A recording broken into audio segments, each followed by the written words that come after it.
Hello, everyone. Welcome to Word Funk. I am Leon Thomas. I am joined by Johnny Maloney and Austin Yorsky.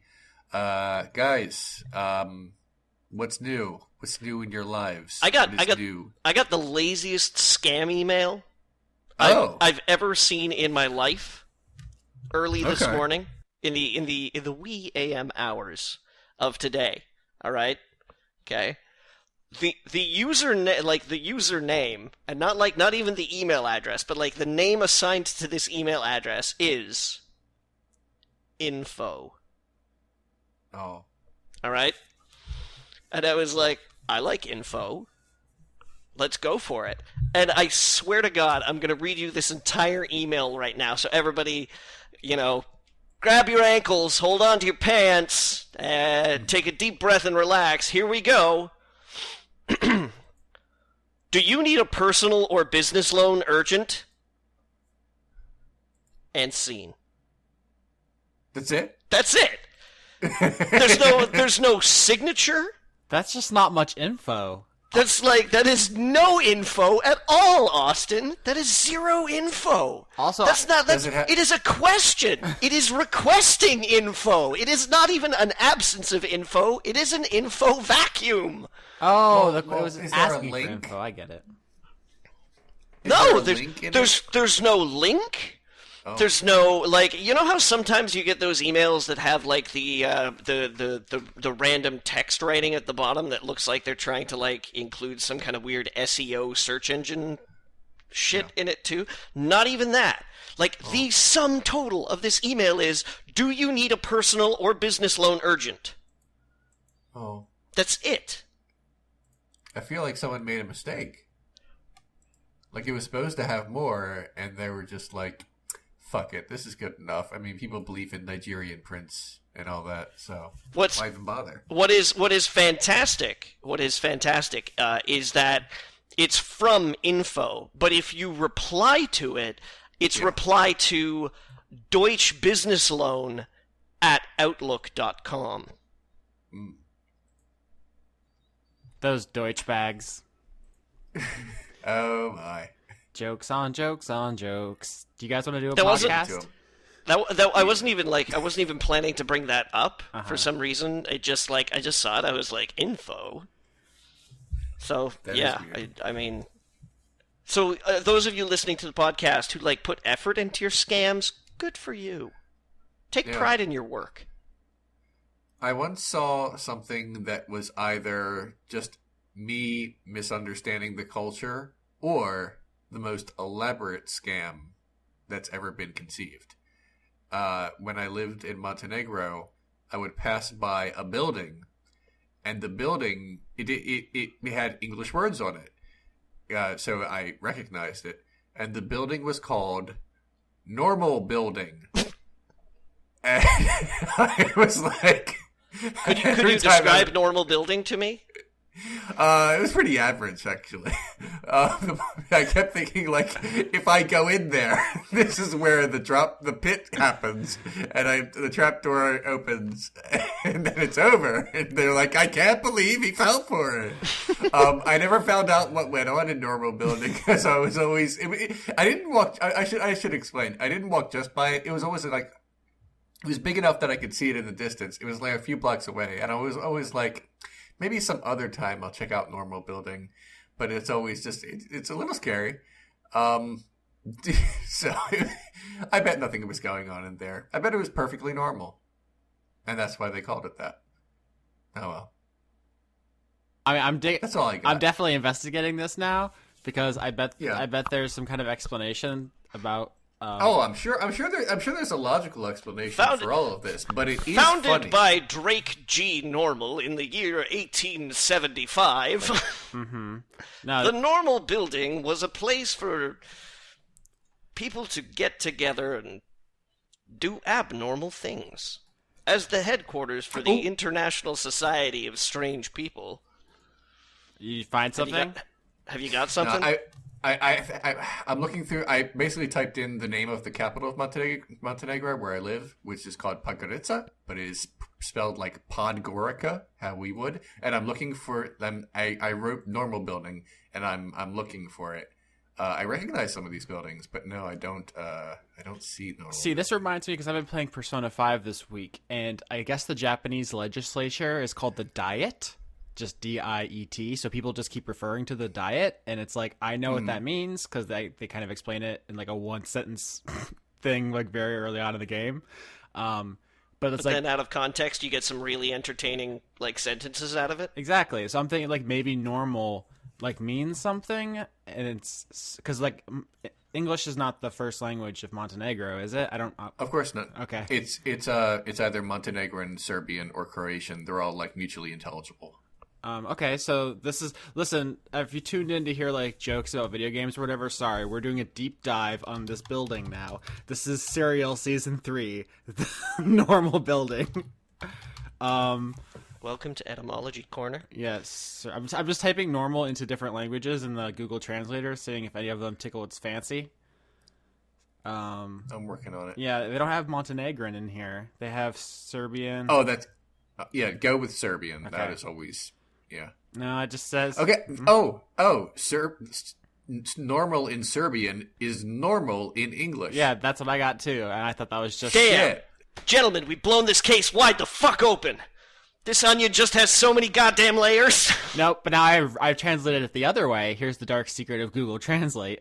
When I put in normal in English and ask it to give it to me in Serbian, it says normalin. Oh. But if you do it the other way... Maybe I think that's also sometimes what it just gives you if there isn't a direct like thing in the Excel spreadsheet behind the scenes there. And I'm looking at the synonyms for normalin, and they include regular, standard, and perpendicular. That's okay. Doesn't sound right at all. Yeah. Okay. I found it. Hold on. I found it. Hold on. Oh my god. No. If a synonym for normal is perpendicular, I'm assuming, Leon, this building stood straight up off the ground? Yeah? What? Well, I mean, What? if the building stood straight... Leon, it's a joke. He's joking. Oh no, we just got a message. Sorry if this is awful. Yeah. Normal company. Go to Normal company. .me. This is even better, man. I was serious. Everyone follow along with us. We're doing journalism. It is called normalcompany.me. ME for is like the Montenegro. And there's a casino in it. That is a normal building. It's a really normal building. Let me say this. It really is. There's something special about it. Nothing too special about it. It's a very normal let me see building. if I recognize any of these places, because it's like they've got a lot of normal buildings here. Whoa, that's it. It's Oinko. That's it. That is the one. You can't just say Oinko. Yes, I can. Just everyone will know what I mean when they go there. Look, this is an interactive podcast. We've already established that in previous episodes. Where's Oinko? I'm glad I got to say that sentence. It keeps showing buildings. When you get to the one that is like teal, it doesn't say Oinko, but found it. Okay, I see Oinko. I see Oinko. Yeah, the way it's cropped, it looks like Oinko. I think it says like join co. It's NCO facing this side, and then the other letters face perpendicular, if you will. Oh, we cracked it. The other direction. Anyone who's listening to this like on an MP3 on like their phone or an old-fashioned iPod, this means nothing. Yeah. You have to listen to this show on a desktop computer or a laptop, or else there's no point. That's the ideal restriction for an hour and a half audio recording. Or hold on, you could be doing this as a second screen experience. Or you could be doing it to cover up your sex sounds so you don't bother your roommates if you just like crank this up really loud. Are your roommates at it again this week? No, but they use makeup tutorial videos on YouTube. That's like their cover thing. So someone's like really loudly just being like, and then you apply the foundation, and then under it, it's like, they applied the foundation. Also, this teal building is the least normal of these buildings. I just want to say, like, if I was grading them on a scale of normal to abnormal, This teal one is it's the window shapes that get me. There's like Yeah. weird like fins on this building. Yeah, I think those are just open windows, Austin. they are. Fuck. They are Okay, open windows. listen. Doesn't matter what we say because 5 seconds into this, someone went into the comments and's like, "Oh, it's the normal company. They mean that it means this," and they already answered it, and now we're just frustrating them. So everything after we say it is free. All of this is free. Problem is, the rest of this website is not in English, so I still don't know what they do. I know, and there's even a promotional video, it looks like, on the history of the normal company. Shall we watch? Let's not. There's some things about hotels at the bottom, but I Well, don't yeah, think some of the that's- buildings are Hiltons, I see. Yeah, I don't know. Maybe normal company is into just some really normal ass. Oh, I know what that one is because that one wasn't completed yet. That was under construction. That's why that was a model. Wait, is normal building where they manufacture normcore stuff? You guys don't know what that means. That was a good joke. I sure don't. That was a good joke I wasted on you. Okay. Okay. Cool. This video has a lot more shots of normal building in it. Oh. Okay, so I need you guys to Google normcore because it's bothering me that you don't know what that means. Yeah. Norm, is it core like the Marine Corps or core like the core of the Earth? No, like metalcore, hardcore. It's like aesthetic. Like so. If, Okay, Oh. I can absolutely authoritatively say the sign does not say Oinko. Okay. Okay. It is NCO in 2 directions at a 90-degree angle to each other. Apparently, normcore is a unisex fashion trend characterized by unpretentious, normal-looking clothing. There it is. I see it, Leon. So, No, I mean where it says normal. yeah, it does. That's what I would see from time to time. Yeah, when I lived there, I just realized recently that I had pictures from when I lived there because I took 5 photographs and on a camera that barely worked, and I managed to get it onto my computer, and then that computer died. So I was like, oh, I just don't have those pictures anymore, so whatever. But then I found them on a flash drive like a few weeks ago, so I do have pictures of when I lived there. I have proof. I don't have great pictures. There's one of the church I lived right outside. It made me feel like Dracula, so I had that going for me. I have 2 pictures of fountains. I have one of just buildings, and one of a really great hamburger place that had the best hamburgers I ever had, that I would eat there pretty frequently. Is that And the that's best pretty much- hamburgers you've ever had, or the best hamburgers you ever had in Montenegro? No, ever. Really? Like, there's, like, before and since. Ooh. It's not like this amazing gourmet hamburger place. It's called Fast Food Calamero, whatever that means. I'm sorry, I missed your and- calamari discussion, but I've just run this About Us page from the Normal Company website through Google Translate. They are a construction company primarily known for the quality of their constructed facilities and the constant pursuit of improving the quality of their construction. That sounds like Ron Swanson's construction company at the end of Parks and Rec called Very Good Construction Company. I think it's that. I think this is the Ron Swanson joint. Okay. I guess they got together and they were like, gee, like what's a really sophisticated word that says that we do high class stuff? Bill, you're taking what, your 3rd class of English? Yeah. Give us something fancy and foreign sounding. Normal? I think he probably pitched it to them as normal because the English sounds are bad and inconsistent. And the short A Could be. Sorry, this is just absolutely fascinating me. I found a there's a job opportunity posting here. Oh, I'm deep in this, by the way. I'm deep in these okay. servers. There's a job opportunity application form here, and it's under the Hilton brand.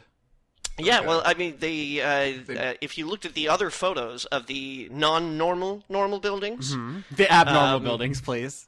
the abnormal normal buildings, the Hilton name was shown on the photo slides in the bottom left-hand corner. One of them had a casino, which I assume is a very normal casino. Okay, yeah, so it looks like, Normal Company builds Hilton's hotels is basically what's happening here. And then there's like this job opportunity thing that they posted. I'm not sure what there's like the positions are: sales manager, director of operations, human resource manager. So it's not like construction jobs. It's like actually working there. I don't know why they would like post that for them. It might be like a Trump situation. Oh, well, so it's where, bad. Nothing else you can say after this is going to save this sentence. No, because there are a lot of Trump towers around the world that are not run by the Trump Corporation. They just rent the name out. Yeah, because I believe we even have one in Vancouver, actually. Yeah, because name brands are so important. Marketing is wild, first of all. We can probably get back to that topic. But also it occurs to me, is there cachet in the word normal? If like they're in the business of names and brands and stuff, getting that good Hilton money, is the normal company marketable? Because no matter where you go, they'll just Google Translate it and they'll be like, oh, so they're real normal. That's fine. That sounds reliable. If somebody was like normal, a name you can trust, I'd be like, that sounds pretty appropriate. Yeah. I don't know. I gotta tell you, having lived there, it's a pretty homogenous area. Yeah, they like it that way. Yeah, it's normal. It is. You know who would fucking hate Normal Company? Is the protagonist of The Fountainhead.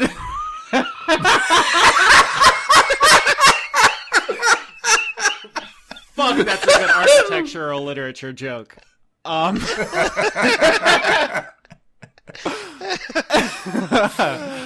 wonder if they get any government contracts. Fuck. Oh, this was good. Yeah, now I found like their certificate of business, and it says it's going to be one of those episodes, isn't it? They were awarded something in December 2013. The Tourist Organization of Podgorica, which sounds like an award we should win, frankly. I just told you it's pronounced Podgorica, but we would spell it like Podgorica. I am literally never going to be able to say that with my bad mouth. Okay. I just feel like we should win a Podgorica award, first of all. Second of all, the award they got, there's a picture of it, and it's all, I guess, in Serbian, so I can't even begin to pronounce any of it, except for in the middle, in quotes, it just says Normal Company. Everything around it is in huge bold font, except for the part that just says Normal Company, as if it's like a front. I'm gonna save this picture. I'm sorry. Okay, so gentlemen, the question is, at this point in time, do we go full shill and try to get some of that sweet Podgorica Better Business Bureau money? I can't believe we're doing a fucking deep dive on this Serbian construction company. I posted the thing in the chat so you guys can see this award they won. It's nice. Yeah, it's a really like nice thing. There's like a good shield up here with like lions or dragons. It's kind of small, I can't see it, but then it all looks very official. And in the middle, it just in quotes Normal Company in smaller font. It's tripping me out. And at the bottom, there's a seal that just says top. I think it's just top one, actually. Which, if you're going to be the top of something, is a nice one to be. Yeah. We have a new goal for this podcast, which is to win one of these awards. I won a Podgorica. I won it very badly. Okay. I realize that is also apparently the name of the city, but they give out awards, so we can incorporate there, right? You lived there. Look, you don't want to though. No? It seems very normal. It's a little too normal. Honestly, that's the shame. Are you saying that we would be like unmutual dissidents there? Let me put it. They'd be like, you guys are not normal enough. Yeah. Let me put it to you this way: I'm just another white dude who lives in that country, but everyone could tell I was an American when I was there. Oh, like people would just look at me cockeyed as I walk down the street because his clothes have colors. Because you got that freedom stank on you. I did. No, in all seriousness, I wore a very flamboyant coat at the time. Nice. Leon's Technicolor dream coat. And I think that people did in fact walk up to me and was like, "Who are you?" They wouldn't say it in English first, But then I would be like, what? Then we would go from there. I found the school where I worked, and I'm looking if there were any pictures of me, but there are not. That's a shame. So tell me about this coat, Leon. It wasn't. It really isn't special. It was just red, and it was leather, and it's pretty hot. I gotta admit, I don't have it anymore for reasons. I mean, the stereotype because you gave it to your Serbian love when you had to leave romantic. Podgorica. Dude, there was nothing to love. Oh shit! I'm sorry. Oh man, I'm sorry. Leon just shits on Montenegro. I'm sorry. No, in all seriousness, Now we'll never win a Podgorica. I'm sorry. Look, in all seriousness, everyone there, with a couple of exceptions that I can get into with you if you want, were really nice. I just super hated living there. Basically, they had me living. See, here's the thing. I had previously just lived in South Korea, and they hooked me up with this nice apartment. It wasn't huge, but it was fine. They hooked me up with a nice apartment. It was in a pretty decent part of town. Everyone was pretty cool there. They gave me a sizable amount of money. It was a really good situation, honestly. I went to live in Montenegro, and I'm like, this is still Europe, right? And I lived in a room with no bed. And no bathroom. Presumably you got one. No. Like a bed? No. What? I couldn't buy a bed frame and a mattress and what did you sleep on? I slept on kind of a couch for about 6 months. Kind of a couch? It was a couch, but it wasn't huge. My feet weren't. It wasn't appropriate for someone who's 6 feet tall. It wasn't good. It was a bad situation. Man, all my romantic preconceptions of what living in Montenegro as an English teacher are just falling apart. I'm crushed. It was not great. There was, like I said, there was no bathroom in the apartment. I had to kind of walk out and use the apartment center's community bathroom, which did not have a shower. So I kind of had to sit in what I can only describe as a very shallow tub and kind of bathe myself. It was awful. That never would have happened if the normal company would have built your apartment. Because they would have made it so normal. They would have been very standard, almost perpendicular, really. Everything would have been just right angles. I would look my living situation was terrible, and there was no. I came in. It's okay, so long as I can get internet hooked up to my laptop, because I had a laptop at the time. I'm like, that will be fine. That's really all I need to exist in my mind. That's what I was thinking. And they were like, we can't actually hook up the internet into this apartment, but you can go down the street and buy one of those satellite modems you can sort of pop into your thing, and there's I'm like, oh, I guess I could do that. And they were like, yeah, you get this amount of gigabytes a month to use on it. I'm like, that doesn't sound like a lot, but maybe I'm wrong. And then I put it in. I was done with the gigabytes that night, which made I had 29 more days of not internet, and I got rid of that pretty quickly. So that sucked. My whole existence there was okay, I don't have television. I don't really have the internet. So I'm going to wander around to a hotel or a cafe and sit beside the wall and use their goddamn Wi-Fi people do in America. And, download some shows and whatnot, and then walk all the way back to my home and watch them. And that was kind of what my life was like. Here's the thing. In America, that's just what people do. They sit outside the bench on Barnes and Noble and get their Wi-Fi, and then they go away. Maybe they just got the internet there or something, but people found that strange. So the one time, on one of my last nights there, I was just doing that. I was just using the free Wi-Fi, because I feel like if you don't have a password on your Wi-Fi, that means it's okay. And the cafe owner came out, and he could speak a little English, And he really laid into me about this. And I was like, oh, well, then I'll leave. And I was like, I'm not going to argue with you. It's whatever. But he wouldn't stop yelling at me even after I conceded his point. He just kept going. I was like, dude, you won. You can stop drilling. You've already struck oil. We're done now. And he just would not stop. The people at the hotel were super nice, and they understood my plight, and they were totally cool with it. They were very nice. But that's what life was like. It was horrible. I just was not in a good situation there at all. It was maybe a lot of people live there much in the same way, and they're just used to it. But for me, it was like a culture shock. So, I don't want to bash the country too much. Most of the people there were actually really nice. The deadline for these applications are February 2016. So if you were hoping to get in, they haven't updated. Oh my, that's a shame. So last thing, I was thinking about this earlier when you talked about your big old coat. The stereotype of Americans abroad back then was big, dumb, loud, boorish, whatever. Do you think now people look at us and are like, oh, dangerous, unhinged monsters? Do you think it's changed that much, or do you think everyone's just like, oh, the same asshole, just think they're so cool, white people?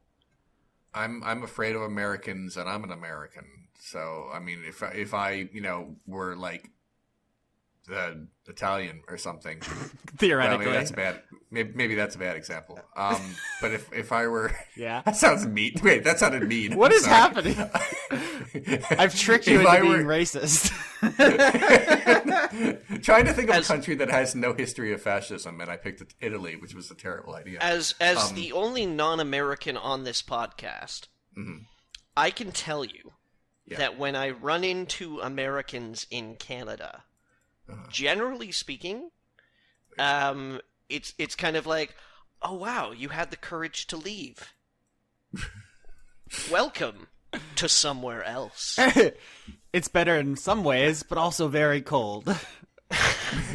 Yeah, I mean, that's my general experience. Is that the Americans that you're super afraid of, the crazy unhinged Americans, have a tendency to want to stay at home. Yeah, the worst Americans have never American. They've never left their hometown. Actually, yeah.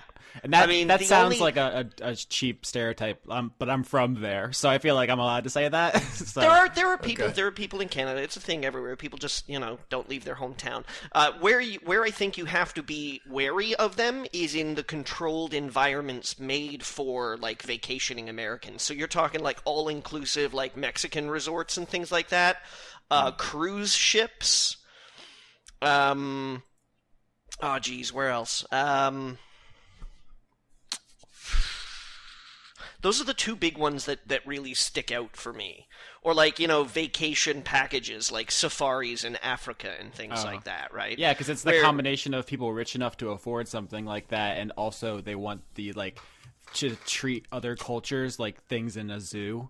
Yeah, the insular experience. Where it's we can go to Mexico, but absolutely everybody at the hotel speaks English. They all have English food and English pop and soda, and you don't have to actually collide with Mexican culture. It's just sort of we're in Mexico and it's beautiful. Oh, pass the Cheetos.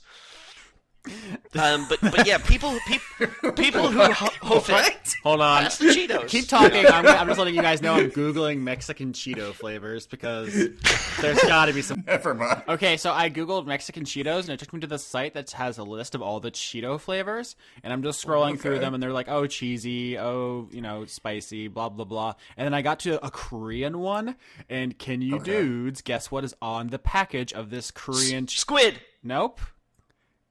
Potatoes. No. Okay. No. Okay.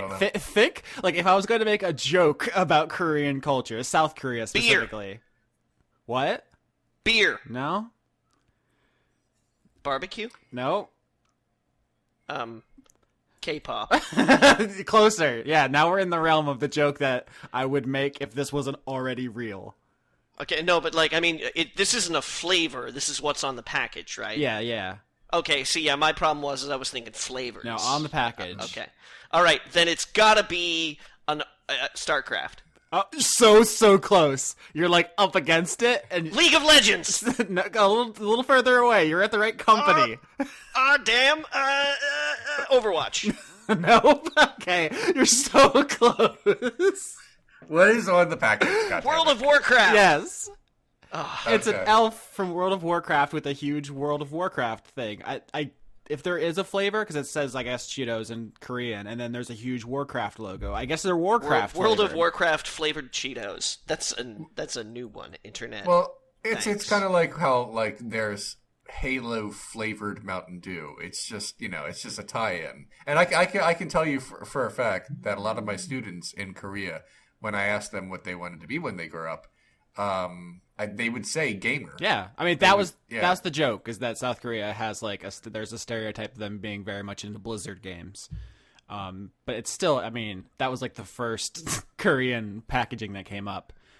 South Korea was really cool. They gave me a lot of money, and I didn't hate myself when I looked at them. So there was that. I don't want to. You know what? I want to apologize for Montenegro. You have look. I'm looking at the history of your country now. You guys have been through some shit, and I understand I understand. I'm just a spoiled American. You have to understand. That's sort of what I learned about myself by living in other countries. When I was younger, I was like, oh, I can't wait to get away from America, see more of the real world. And I did, and I'm glad I did. But I realized just how American I am. Yeah. I really want things to be a certain way. And God, I mean, Montenegro, like I said, the people were 99% of the time really nice to me. And they gave me a job, which is very cool. They didn't, I mean, honestly, I got that job very easily. Like the Korea thing took forever. They were like, yes, you want to come here? Okay. They were like surprised and excited. So like seriously, thank you, Montenegro. I'm just spoiled. I'm sorry. I love my privilege. Yeah, it's pretty good.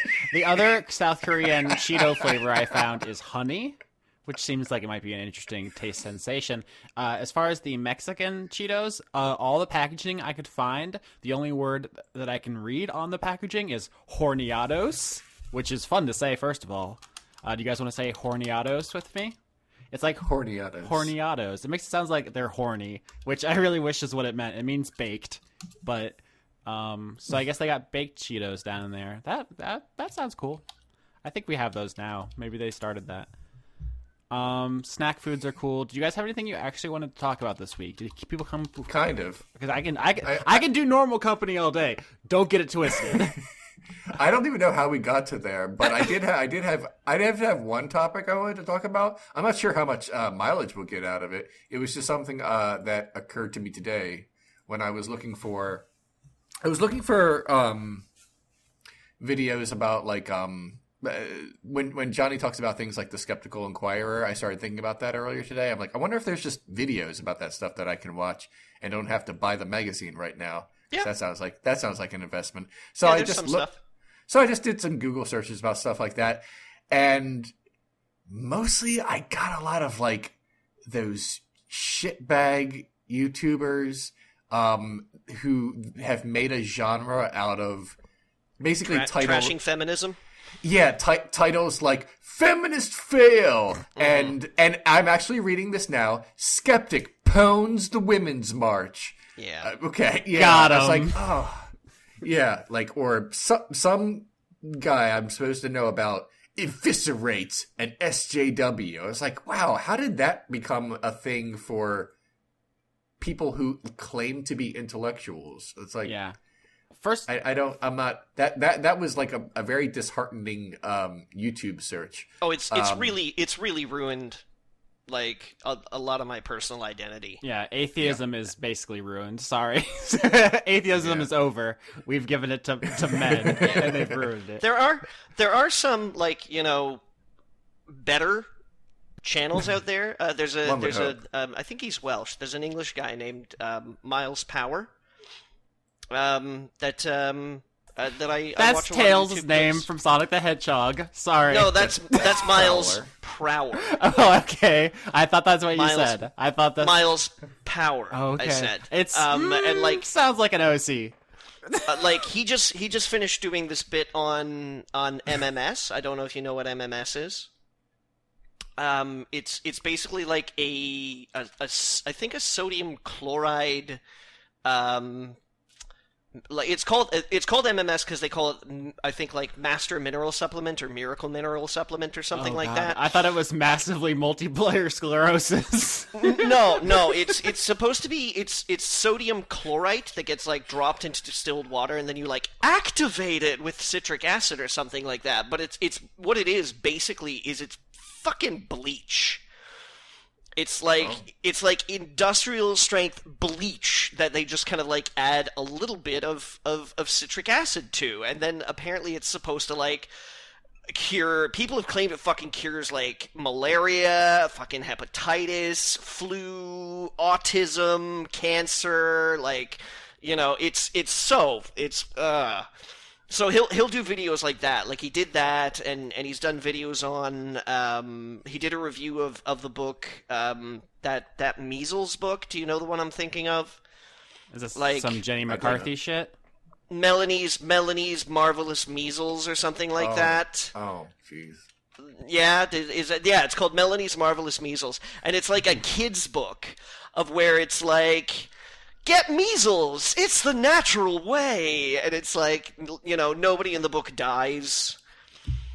Or, you know, has to, like, undergo surgery or drops into a coma or any shit like that. It's just, like... So he's done a review of that. Or, like, he talked about this one time he was in Thailand and he picked up this, like self-healing book that has a whole chapter dedicated to, like, drinking your own urine.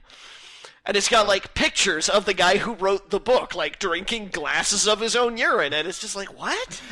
It's nice of him to send the owns you can give to him.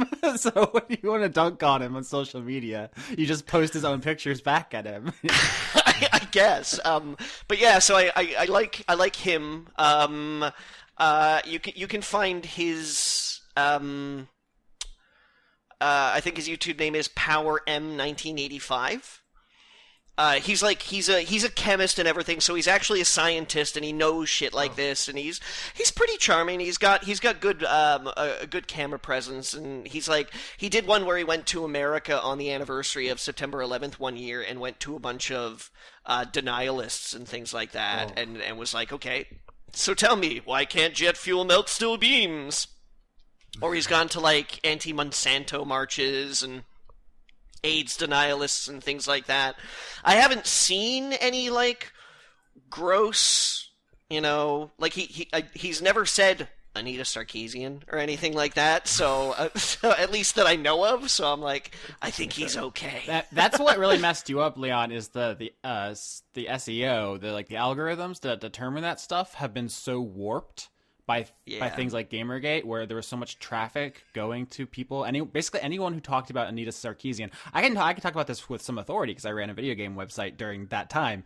And if you mention the name, it just increased your traffic. Like people were just fucking rabid for that content. And it has twisted part of the internet, like maybe not permanently, but for the foreseeable future, that if you're in any of these Venn diagrams, you're just going to get some hateful shit because a lot of these people rose to prominence from posting it. Even if that's not where they started. Like there's actually like a weird, I'm trying to think of the word, like a trend, I guess, is the closest that comes to mind, of like people who were like relatively like normal and like nice and sane. And then they realized that they could just occasionally say like whack shit during that period and got like way more popular. Because people were just so fucking hungry for her to get dunked on, or people like her. It was Nash from Channel Awesome was talking about this a couple of days ago on Twitter, where it was like suddenly everybody realized that there was a giant red button on YouTube called the fuck it button. And people realized that they could just fucking hammer down on this button constantly, and it just got them attention. Yeah, it just basically I think part of it's Reddit, right? Because a lot of that stuff would get cross posted, and there's just like this content like pipeline where you like posted hateful shit, it would get cross-posted somewhere else where hateful people hung out, and then they would all watch it, and then it would just be like it's like a farm of this stuff. And it it really what boggled my mind about the whole situation, seeing as how everybody seems to be a little bit more comfortable about talking about it now, was how comfortable everybody seemed to getting into bed with people that under normal circumstances they'd be like, whoa, you're a nut bar. Yeah. There was just a lot of money to be made. Like, let's just get it out in the open. Like, yeah. I don't actually like her videos that much. Like, I don't, or at all, really. I don't think she has, like, that's almost like weird to say because now it feels like I'm admitting like some kind of failing of her political ideology when that's not the case. I just don't find her content interesting. But it's like, it's what people want to hear about and what they want to talk about. So if I've got to post it, or else I'm kind of like not doing my job because that's what everyone's interested in. And also, if you like say if you post something critical, if I wrote like an article like why Anita Sarkeesian is wrong about X, like that's perceived as dogpiling on Mount Everest of assholes. Like there's you are like almost by default suddenly just being like, well, I guess I'm on this team now. Her detractors made her so powerful because all of the people on, like, I don't know if you want to call it, like, the left or the progressive or whatever, like, the non-nut bars, I guess, were, like, didn't want to speak out and, like, say anything because they would be perceived as being part of this dog pile or being, like, just, like, ridiculous because her detractors were so ridiculous. And it's just, there's like literally infinity videos exactly like hers on the internet. It's just like, I don't know, is it something about the name?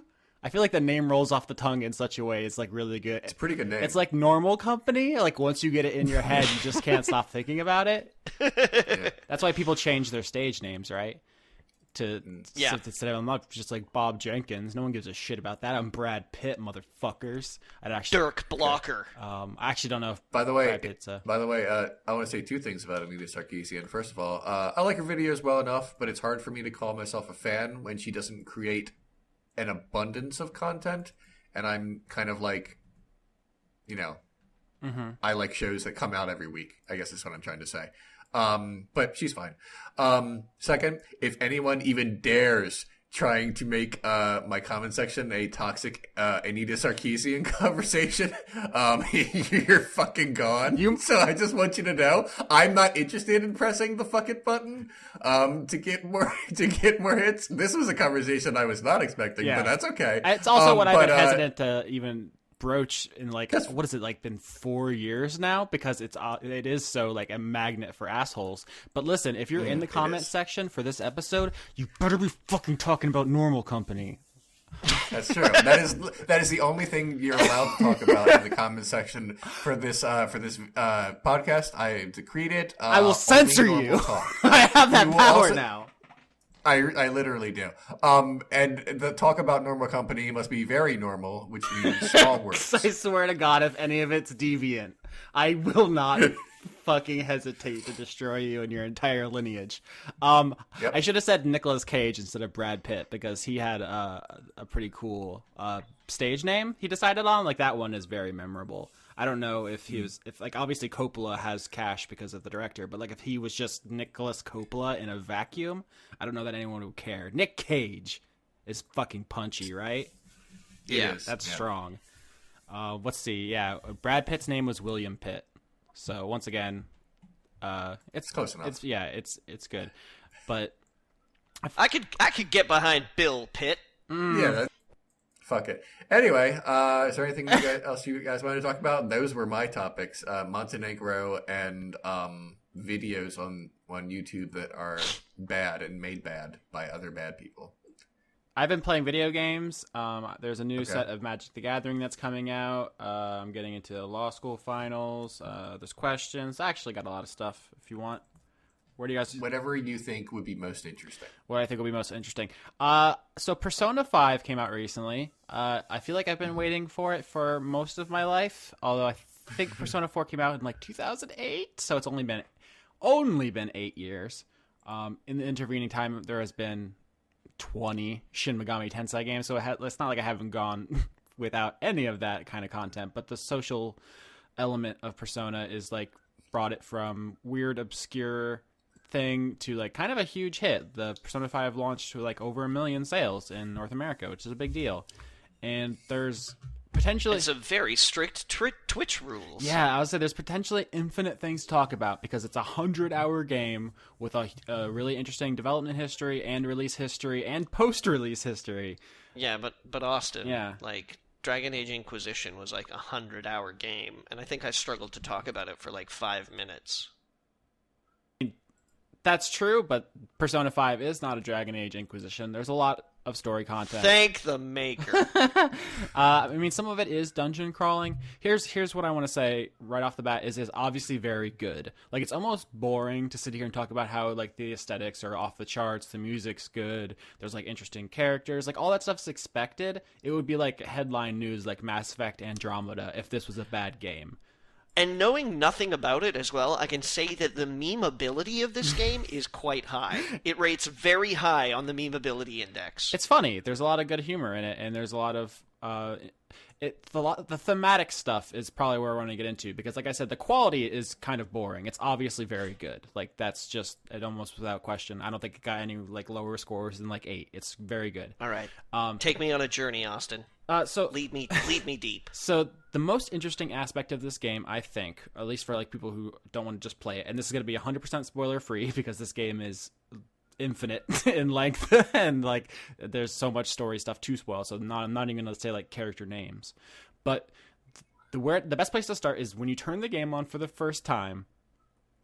It says that kind of boilerplate, like these are all fictional characters, none of this is like real stuff, but it's like very insistent on it. Like it makes you you have to agree to it, don't you? I read about this. Yeah, and it's the reason is, and actually a lot of the subtext out of this game I think will be lost on North American players because what is happening in Persona 5 is a very specific targeted satire of recent events in Japanese culture, like certain corrupt politicians and actual like scandals and like things that actually happened. So when they say at the beginning, this is all fictional, none of these are real people, what they're saying is, we know what we did, please don't sue us.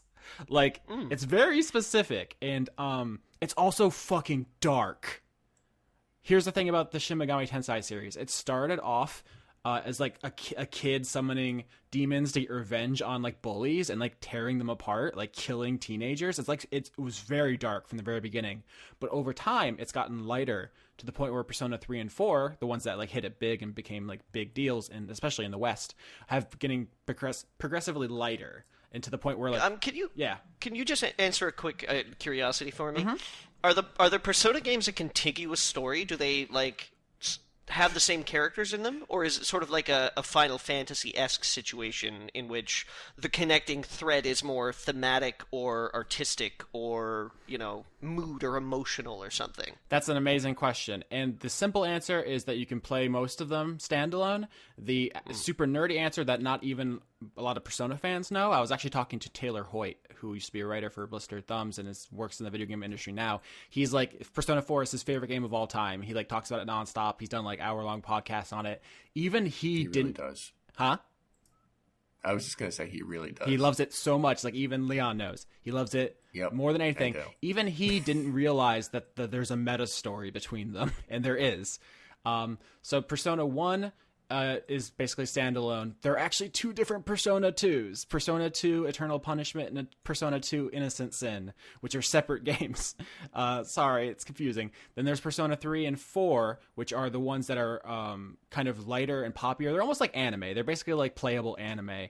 And as they get lighter, they also really, really diminish the meta story. So what's happening kind of broadly is that there's a deal... or there's a bargain, like a bet, like the Book of Job, between a character called Philemon and a character called Nyarlathotep, stolen from H.P. Lovecraft.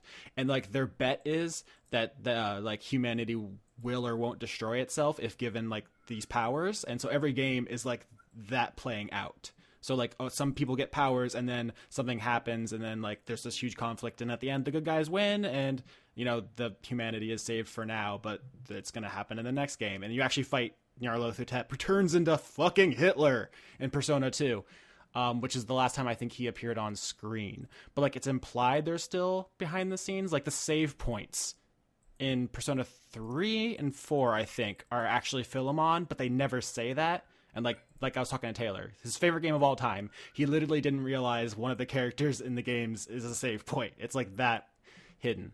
And once again, I could do this for hours. All right. I love these games. Just continue on about 5 though. I was just No, it's a fascinating subject because there's like over 30 Shin Megami Tensei games, maybe even 40 or 50. There's a ton of them throughout like dozens of sub-series. Some are related, some are not. Some have different gameplay. There's a Virtual Boy, Jack Bros game featuring the mascot character. Oh man, I just like ran out of breath. I'm just so excited to talk about this. Persona 5. Persona 4 was so light, like so power of friendship, so like colorful rainbow palette, just me and my bros hanging out, killing God, that there was kind of a backlash in the fandom of people who were like, I miss the old days when people got their vaginas bitten off, which is an actual thing that happened in the original OVA adaptation of the novel.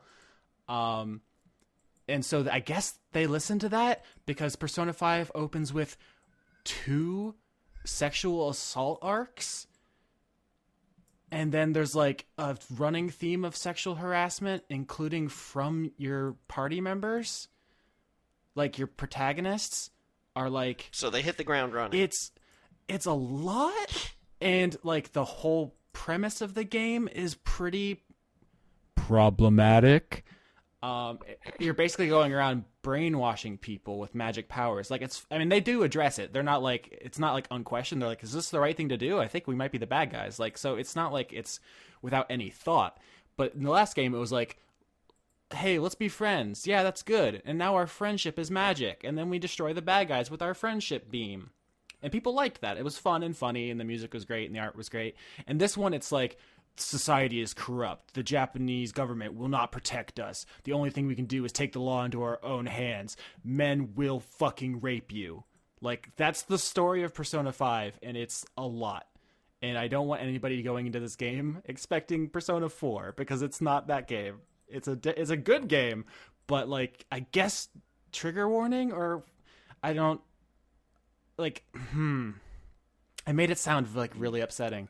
It sounds really upsetting. I don't think you made it sound that way. I think it was, and then you just documented it in audio form. It's a smallish percentage of the total runtime, right? Because the basic gameplay, There's like 2 modes of Persona. One is Shin Megami Tensei, aka you're just dungeon crawling, right? You have RPG, you pick attack, defend, flee, and then the monsters fight, and then you walk. You know, like Leon, you played Persona 3, like you know the basic gameplay. Oh yes, I did not like it. Yeah, because it moves at a glacial pace.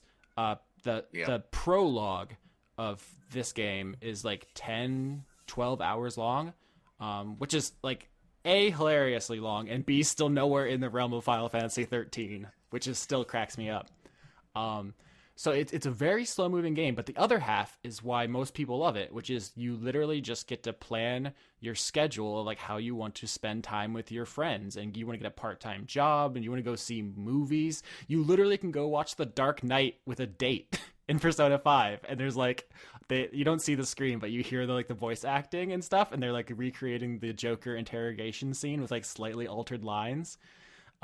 It's like it's kind of like a high school simulator, and this is the first one that's ever really, I think, captured some authenticity, because other ones were fun, but there was like a high school without drugs, without sex, without really any swearing. And this one, like, they say fuck in this video game. Sorry guys, your delicate sensibilities shattered. They say the fuck word, and like I said, they acknowledge sex, and it's like sex work. There's like a whole prostitution I knew that thing. Their Bulletstorm game was just gonna cause other video games to just start dipping into that swearing and raping. It really opened the floodgates. Bulletstorm, the most influential game of all time. That's pretty good. That's what I read on Fox News. But right now where I'm in the game is like about 25 hours in, and I'm like in the middle of a drug smuggling, I guess, like drug dealing storyline. It's like the other games really didn't acknowledge that like high school kids did drugs. And I think that's the value of the series, is really kind of trying and occasionally capturing the feeling of being a fucked up, stressed out high school kid. And it does that, and it's just a lot of stuff along the way that I think might bother people. And also I think a lot of the context of this one specifically it's so Japanese, which isn't a bad thing. You should make, the art that you're interested in, make the commentary you want to. But I think if you don't know, like, some of the stuff it's talking about, like, here's my understanding as a Westerner, is that right now Japan is going through a kind of culture war in the way that ours is, I guess, like liberal versus conservative, right? Like, I don't, left, right, whatever. Theirs is like generational, is my understanding. So it's like the older people who are like more traditional, and like the younger kids who are like more like, I guess, liberal. I guess you could reframe it as liberal versus conservative. But the game is more interested in it being like this age thing. They're basically the motto of this game is "fuck adults." Like, adults will fail you. The system is set up to protect adults. You can't get help from the police. You can't rely on adults to do the right thing. They're always going to pick money or status over you. And so teenagers need to band together. And the magical realism element of brainwashing people is its own thing. But like, the idea is like, band together and just like be rebellious and do your own thing, because adults are going to fail you every time, basically, is the theme of this game. And it's portrayed through this like magical realism lens of recent events. That's my understanding as a Westerner. There's probably some nuance I'm missing. But Persona 4 was like, oh, there's a bad guy in this town. Let's find him. On the way, we're going to go to the beach, and then we're going to plan a Christmas party. And we have a teddy bear who talks, and he's kind of creepy, but I guess people like him. And it's just, it's some tonal whiplash between these two. And I like the darker games. Even I am like, because you're edgelord. I literally got into the series because of Shin Megami Tensei Nocturne, which featured Dante from Devil May Cry in it. And on the box, there was skeleton memes. You really are. There was a sticker on the box that said featuring Dante from Devil May Cry, and I was like, "What? Hell yeah! He fights demons! I'm so into this." I'm very edgelord, but even I've said this before, I think games should be free to explore topics like sex or drug abuse or anything like that. It's art. Be brave, be bold. It's more of the specific execution of some of these elements. For example, one of the characters who is subjected to repeated and basically never-ending sexual harassment is also a fan service character, which feels gross. It's supposed to be like, this guy is a fucking sick asshole for objectifying her, but check her out, right? Like ogle that for a sec. Let's be real. And also, like, there's some just like really casual homophobia that like serves no purpose. There's like a part where they're like walking through town or whatever, and like two gay-coded men come up, and they're like, "Hey, sexy," and then the character like basically just turns to the screen and goes, "Gross, am I right?" And then it fades out, and like, that's it. What? I don't know. It didn't go anywhere. And like I said, maybe they pick up on it later. I'm only 25 hours into what is probably like an 80 to 100 hour game of basically maybe on hour 99 he was like, yeah, I was so wrong about that. That's what I said about Persona 4, which there was a mildly, casually homophobic character, and that didn't happen. But then I later learned that in development, that character was planned to have a queer romance with your main character as an option, and that was cut. Yeah. And so I think some of that content was like supposed to end up in him realizing his own feelings and like maybe processing some of that. It did. It's obviously in the finished product you can't tell, and it's kind of gross, but like, I guess I kind of gave it a pass, which now that I said that out loud makes me feel bad. So I don't love that element of Persona 4, but it felt like they tried and failed, where in 5 they tried and succeeded to be gross for that 10 seconds of a 80-hour game. And like I said, the dungeon crawling stuff is there, so I guess there's like 40 hours of narrative content, which is still bananas. That is an enormous game with a lot of storytelling, so it's gonna have problems, obviously. It's just like, is that okay for you? Are you gonna be able to handle that? If I am, obviously, so I understand why some people would be squicked out, but I think it's a worthwhile thing. I think video games should try to be more bold, like Persona 5 is. Like, the art style alone fucking embarrasses every other AAA video game on the market. Have you guys seen the pause menu? Mm-hmm. It is like, No.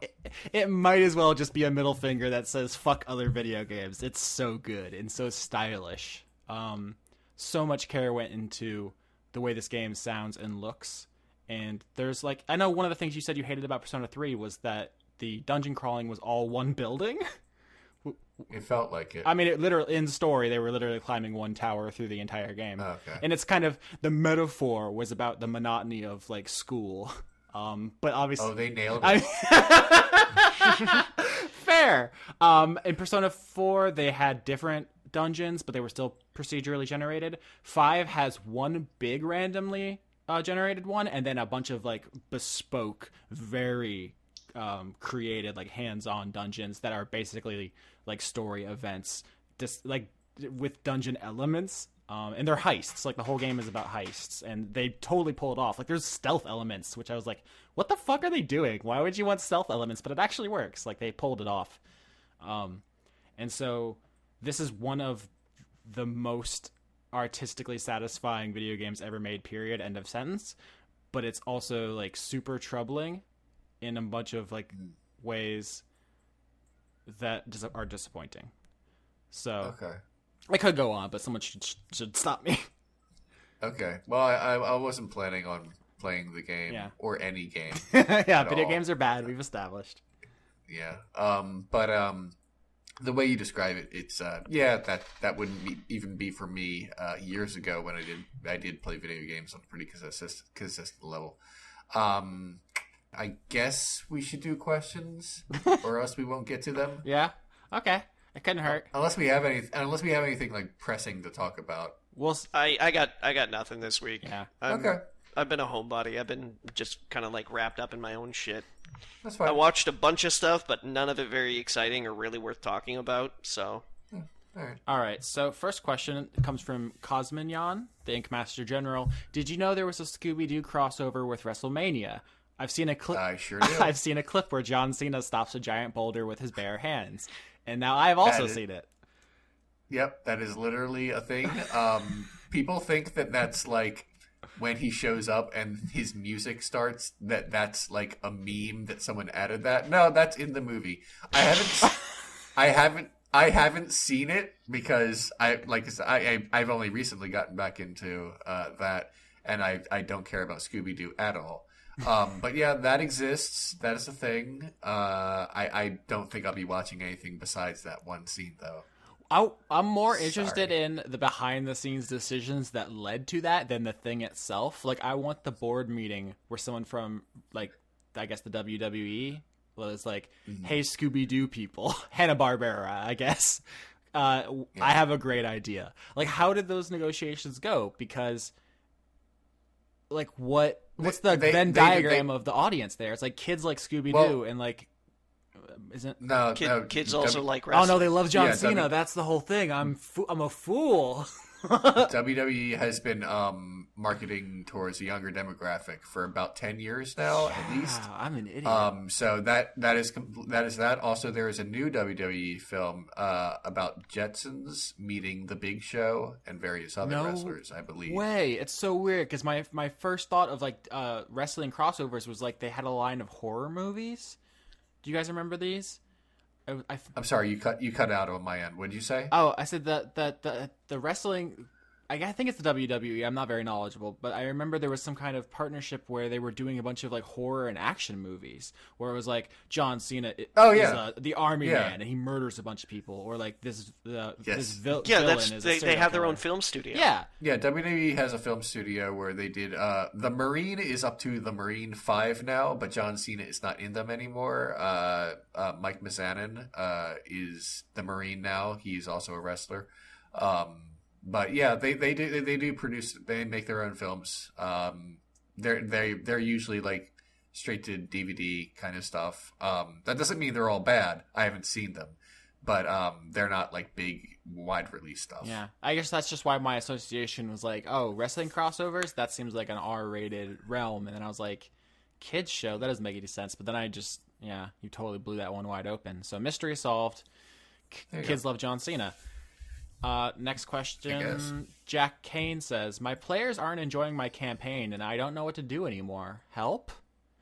Yeah, that's really open-ended and non-specific. Yeah, but Yeah, Sorry. I mean, there's any maybe that's the problem why. with your campaign. needs more direction. I think the Yeah. most important thing for being a DM is finding out what your players want to do and then trying to accommodate as much of that as possible, because it's not about you, right? So you have to be willing to kind of bend your stuff around them. The most obvious example is literally every time Leon opens his mouth and is like, oh, I'm going to be a unicorn or I'm going to be a vampire. And it's like, well, that's going to warp everything in the whole thing because everyone's going to have to change how they react to the party. But you know what? If that's what he wants to do, then we'll accommodate you, you diva. People love my weird characters. You just have to. We all have to deal with that. Yeah. I can't. I'm not sure I can give a lot of advice as a DM, having only did that very briefly when I was like a teenager. But you can subtweet me about like what would you prefer DMs do as a player. You'd be like, oh, I really like it if a certain unnamed DM would stop blank. No, I like, but this all depends on who your players are. Like, I like things being very descriptive. I like how do I put this? I like knowing where I'm supposed to be going, I guess is what I'm trying to say. I don't want to play Grand Theft Auto 3, the D&D game. Yeah. I want a mission objective. And it's like, this is the bad guy, and you need to kill him, or is he? That you can leave it a little like a question mark, but I want to know what's up. Yeah, which is literally why we changed the structure for season 3 to a mission structure, because I realized that you were getting uncomfortable with the amount of options. So I've actually very much taken it into account. Oh, I'm digging it. But it's hard to answer this question to you, Esker, because we don't know your friends, and that's kind of the key thing. Mm-hmm. I mean, it's possible you just have bad friends. It's true. It's true. Have you ever considered replacing your friends? Just get new ones. Sometimes. Oh, him. So yeah. I mean, my general advice is try to figure out what they actually want, and sometimes you can't reconcile that. Like, sometimes you have a player who's like, I want to do an hour of combat, and I'm really into the numbers, and then sometimes someone's like, I don't know how the dice work. Can I talk about my OC? And those are like both totally legitimate player styles, and maybe you just can't have them in the same group. Maybe you can. Could be. Just be thankful you presumably don't have an audience, because then they also want a bunch of different things. That's a whole other show. Real quick, this is a total tangent, I apologize, but I've been thinking about this a lot recently, because I listen to other tabletop podcasts, which are very different from the one we do, but that there are things to compare and contrast. One is, and I've been sitting on this for a while because I don't want anybody to think like I'm trying to spoil the other show, but skip ahead 30 seconds if you don't want to know the name of the antagonist of the Adventure Zone. It was recently revealed that the antagonist of Season 1 of the Adventure Zone is an entity called The Hunger, which is the name of the antagonist of Season 1 of Dice Funk, as retconned by me in Season 2. Even though in Season 1 people refer to it as a name, like a prime material name. I just want everyone to know, if these podcasts are dug up in 50 years, we did it first. Please know that. Carve that on my headstone. So that's a thing. That's a very good, very funny show. But I'm very worried because this is a small niche, the tabletop podcast niche, and there's just no way to win that fight if someone thinks we stole that. People can look at timestamps, but here's the thing: sometimes they don't care, because that has actually happened to me before. Someone said recently, "You stole this idea from blah," and I'm like, "No. I was first." There's literally the date right there. You can just look and read, but that happens. Yeah. Going just real quick to the like player style. You have to be like so completely disparate in order for two players to not be able to be in the same campaign together, because Skitch and I approach playing very differently, and yet we still have been able to be part of two separate campaigns together. We are also just like reasonable adults. Yeah. Plus, I've actually known Skitch for years, and he's a good guy. So I know no matter, even if we're like, finger quotes, at each other's throats during the game, it's still in good fun. There's literally a part I cut out because I wasn't comfortable with the vibe it created. But near the end of season 2, Leon did a thing, and Skitch just muttered, "Fuck you, dude." And like in the context of the episode, it created a kind of like daddy hit mommy at the dinner table thing that I wasn't down with, but it's a funny ass thing that happened.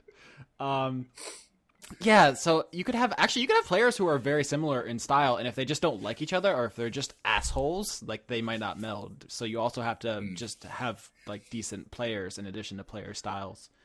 And actually, where I was going, sorry to bring this back to like 2 minutes ago with the other RPG podcast, is I've been thinking about pacing a lot. Because I know people who got really attached to Season 2 characters, and then when Season 3 came around, they were impatient to get attached to these new people.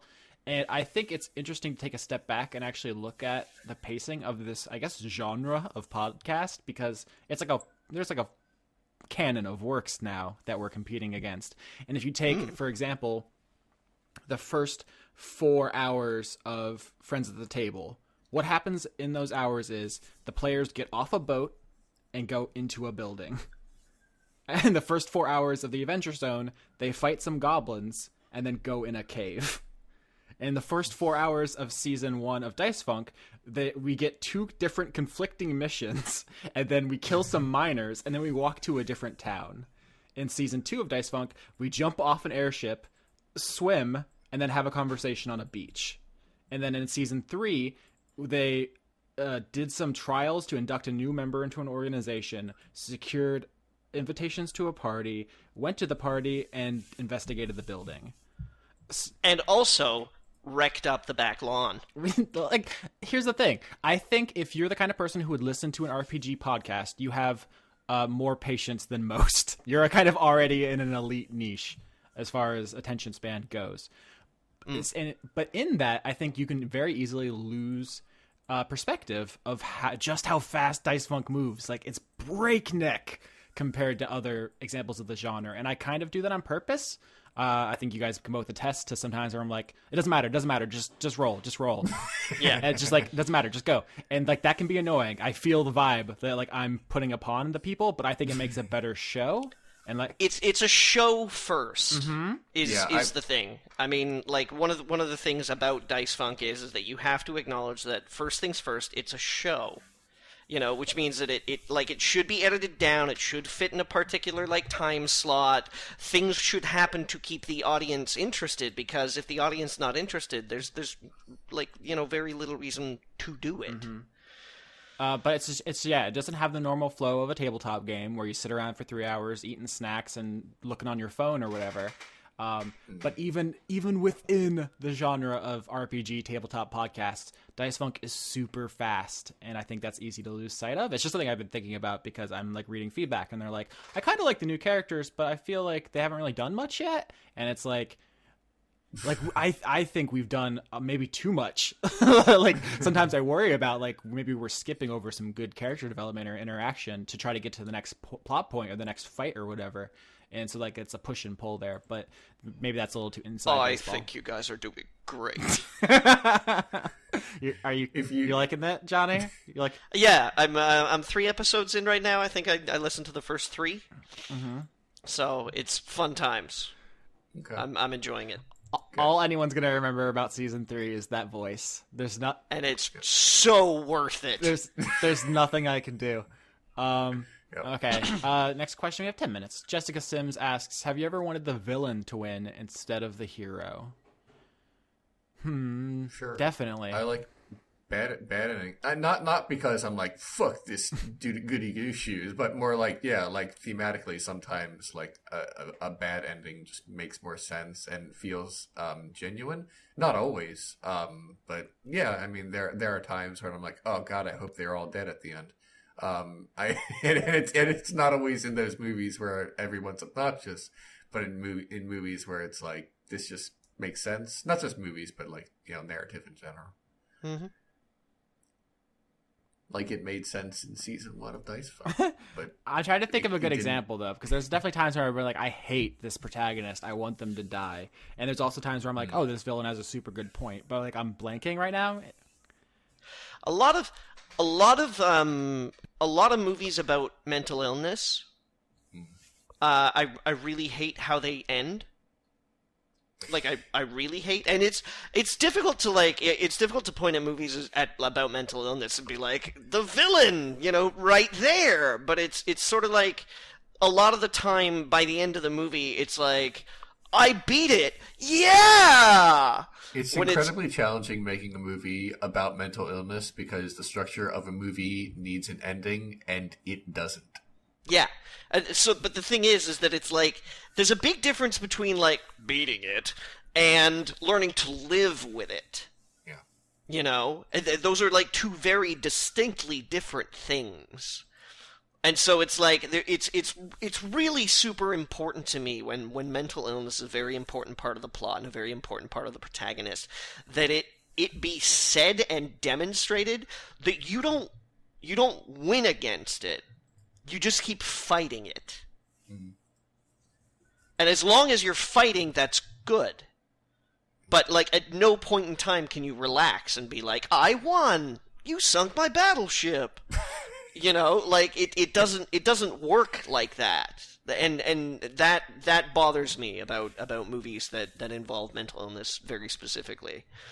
Is that, I mean, I guess if you could paint mental illness as the villain in this case, is that it's kind of like, it's gonna hang on your shoulder. It's one of the reasons why I kind of like The Babadook so much, was that it's about learning to live with it, as opposed to being like, I won, hooray, and now everything's okay again. Mm-hmm.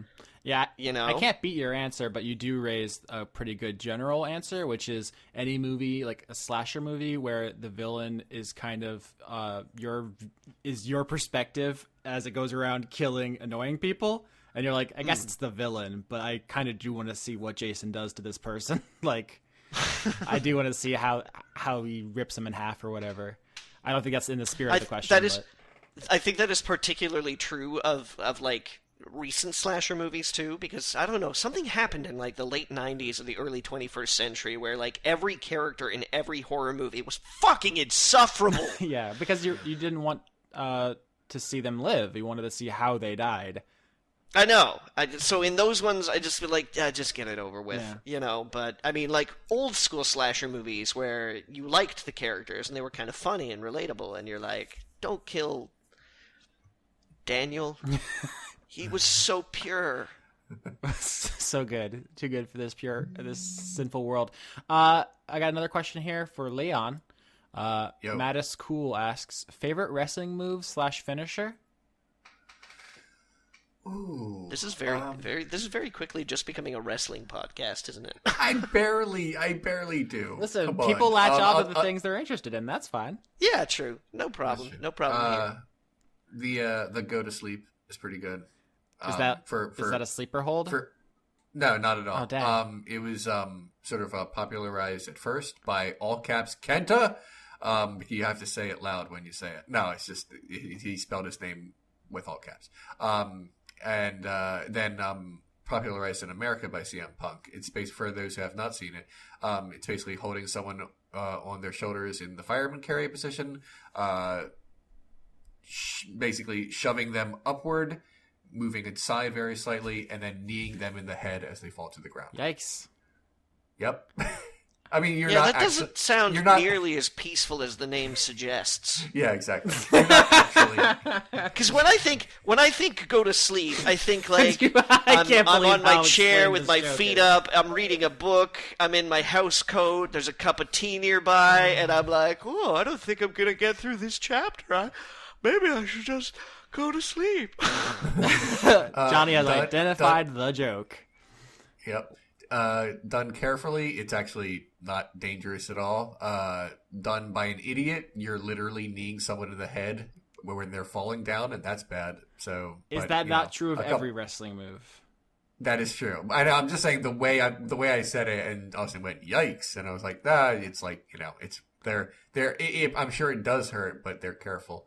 It looks really cool. Yeah. That's for sure. I mean, a lot of the moves look really cool, except for punches. Like, anytime they're trying to punch each other, do they just have not perfected that technology to make that look real, huh?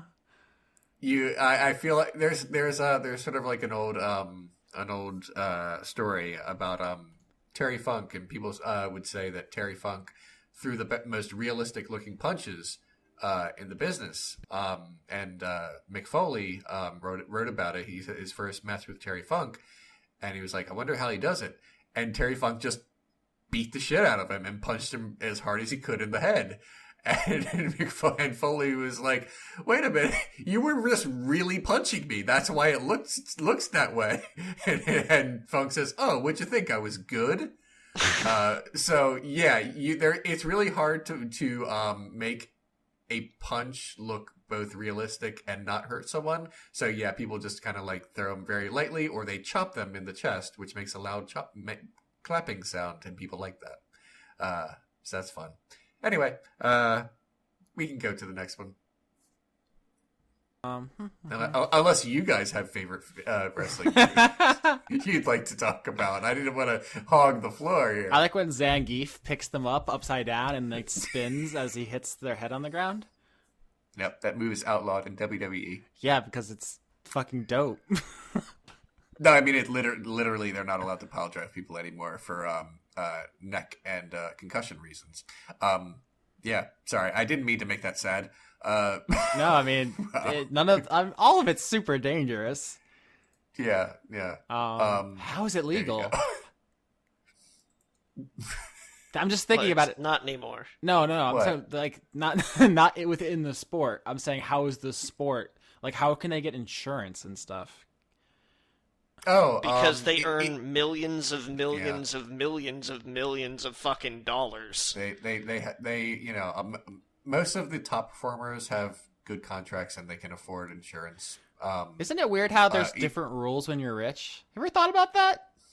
Well, I mean, Austin, you know, you are also talking about a nation that idolizes being like, okay, put this metal on, put this plastic on, now run as fast and as hard as you can at this other guy, and just like, you know, smash your head against him. Yeah, you'll be fine. Although there have been talks about outlawing, like those kick returns where you go full speed before hitting someone, and also some of the techniques in football are actually really recent. If you go back to like football as it was like 50 years ago, it's almost unrecognizable. You'd be surprised to find out how long it took them to invent the forward pass, for instance. Which reminds me, I know no one listening likes sports, but there's SB Nation has a series by a writer called John Boyce, or maybe John Boy. I don't know how it's pronounced. John Boyce. Yeah, he's most famous for doing Breaking Madden, which is an amazing series about breaking the video game Madden. But he stopped it because he ran out of ideas, and they're all very good. But his new thing is called Pretty Good, and it's a series about stories that are pretty good. is the theory about it, and it's phenomenal. He also does one called Chart Party, where he like really digs deep on the stats. And once again, that sounds boring, but I promise you it's not. It's like how can they do what's the most improbable final score in football? He did like a 15-minute video on, or like what if there was no 3-point line in basketball, and there's like all this. Oh no, what the fuck was it? What if Barry Bonds never used a bat? That one, I cannot express in human language how good that video is. From the production to like the jokes and the actual statistical analysis, do not sleep on Pretty Good or Chart Party. I think they're on SB Nation's YouTube, and it's probably Googleable, but even if you don't like sports, they're funny. Quick questions here. We have to get to the questions earlier in the show because I feel bad. We never have enough time. You think we get good at podcasting eventually, huh? Maybe one of these days. Probably. We got to answer this one because it's going to keep me up at night. Brent asks, who is the best frog? Ooh. Yeah. Chrono Trigger. Oh, shit. Ooh, yeah, you won. I'm done. Damn. Yeah, that's it. What's the frog from Mr. Toad? Mr. Toad. Toad? Is there not a frog in Mr. Toad? I thought there was a frog and a toad. Bill Frog. Okay. I just no. I've embarrassed myself now. There has to be a frog in Mr. Toad. No, I'll look it up and we can go to the next question. Okay. And I'll How about the back. froggy that came a courtin'? Johnny, this is a question for Johnny from Cyretha. There's actually two specifically for Johnny. Let's see. Johnny, do you own a large variety of knives for the kitchen? Do you sharpen them? People just got to get that culinary content. I own probably about 7 or 8 knives, and I sharpen them before I use them, yes. Damn, you're so fancy. Sharp knives are essential for cutting, things. I made a shit ton of coleslaw the other night, and you don't want to chop a whole fucking cabbage with a dull knife, or you're gonna wind up with, cuts all over your fucking hands. Or you could just do, really slow. That's what I do. I just take forever. Yeah, that too, but I did want to eat that night, so... Okay. Austin, just to, jump in here real quick. The character Mr. Toad from the book The Wind in the Willows, if that's what you're talking about. He's Toad. There's no frogs in that book? I'm not I saying already there's established I know Toad is called not... Toad. I'm not a fucking goobus. I don't want to say that there's no frogs, but I okay. am saying that I'm looking at the main character list, and the characters are named Mole, Rat, Mr. Toad, Mr. Badger, Otter, and Portly, the Weasels, Pan, who is a god. Whoa. It's been a while. I forgot that one. Someone's daughter, some squirrels, and some rabbits, a wayfarer who is just a rat. I don't see any frogs at all. I've played myself. It's fine. I mean, I can edit out anything that in case. Wait a minute. Well, never mind. I was wrong. Yeah, you are wrong. Okay, well, it's my cross to bear. It's okay. Don't edit anything out because I'm not a coward. Okay, Which is a reference to something that Nate didn't hear earlier. Okay. Got him. Do you guys want another question, or are we done? I guess we can do one more, and then we can go. Okay. Benita Soleil asks, Leon, how often do people tell you that you have a Ricky Gervais laugh? Is that a thing? Never. Never? Do you get compared to anybody? Do you get a lot? Like in tone? In what way? Just has anybody ever yo, you really look like Steve Buscemi? Yeah, people say I look like. Yeah, on several different occasions, people have said I look like Bill Murray. I don't know. I mean, that's not a terrible thing. See it? I feel like if you have to deflate or melt a little bit to get that really good Bill Murray face. Yeah, I mean, it's not a great comparison, but it's not the worst thing anyone could say about me. So I accept it, but it doesn't mean it. It's not a big deal for me. No, I don't walk into the room people say I look like a young Bill Murray, in stripes, but not later. I just wanted to ask that one because you didn't get a personalized one. The other question, real quick, from Joseph Stallion: favorite cinematographer? This feels like a very Leon question because not many people can just name cinematographers, right? Who's the Coen brothers cinematographer? I'll just Google it. Roger Deakins. Oh shit! Yeah, Roger Deakins. That's actually who I was trying to think of, but I couldn't think of his name. Beat you for there. A second. Yeah, you did it. You nailed it. Got him. Yeah, I mean that's probably it. I mean, he also did the assassination of Jesse James by the coward Robert Ford. He was the best thing about The Village, directed by M. Night Shyamalan, because I could watch that movie. I'm like, this is very pretty. This is like one of the prettiest films. It just has an issue, but it looks very good. Yeah. It's Deacons. It's just that's such like an obvious answer though. Yeah. He also does a lot of work with Denis Villeneuve. I always say his name wrong, and I'm sorry. I'm bad. He does a lot of good movies, and he always does very well in good movies. And it's like the you know what? Fuck it. I'm gonna say Sven Nykvist. Yeah, done. Take that. Who's that? I'm a different name a movie. Oh, he was he's most notable for doing a lot of Ingmar Bergman's films, being the cinematographer for Ingmar Bergman. I believe he was also the cinematographer for The Sacrifice, which is an Andrei Tarkovsky film. I might be wrong about that. I'm going to look it up right now to make sure I'm not dumb. Yeah, while you're looking that up, I reverse engineered this. I was like, what are some really pretty movies? And then I clicked on their cinematographers and tried to get back to the answer because I don't know them by name. That works. Yep, it was Sven Nykvist for nice. the Sacrifice. You did it. It was very good movie. One of my favorites. Robert Guillaumin. Okay, movie. He has I think he's done like every movie with Wes Anderson. Oh, yeah, I mean, good answer. I think they're hand in hand. But he's done a bunch of other things too. I know. He did a Permanent Midnight, I think, as well. And weird stuff too. There's he's done work with Paul Feig too, I think. Is it Paul Feig? I don't know. All I know is Feig is like Greek for or is it Kevin Feige? Kevin. Oh, Marvel. No, Feig. Paul Feig. Okay. Sorry, not okay. Feig. Because Feig is the guy who does the Marvel movies, and Paul Feig is like Ghostbusters. I'm sorry. My head was going in two different directions. Yeah. Yeah, but yeah, he did. He did I think he's done every movie with Wes Anderson. Nice. My Googling took me to. I went to There Will Be Blood, and I followed that back to Robert Elswit, who also did Punch Drunk Love, which I will fight for. Yeah. I think that was a very good movie. Yeah. Mission Impossible Ghost Protocol, which is surprisingly very good, and Nightcrawler, which is fucking phenomenal. Oh yeah. So that's where I ended up. I don't know if that's my final answer, Alex, but it's Trebek was not the. That's not, it was, okay. It's late. We gotta wrap this one up. The guy I don't know if it's the same guy though. The guy who works with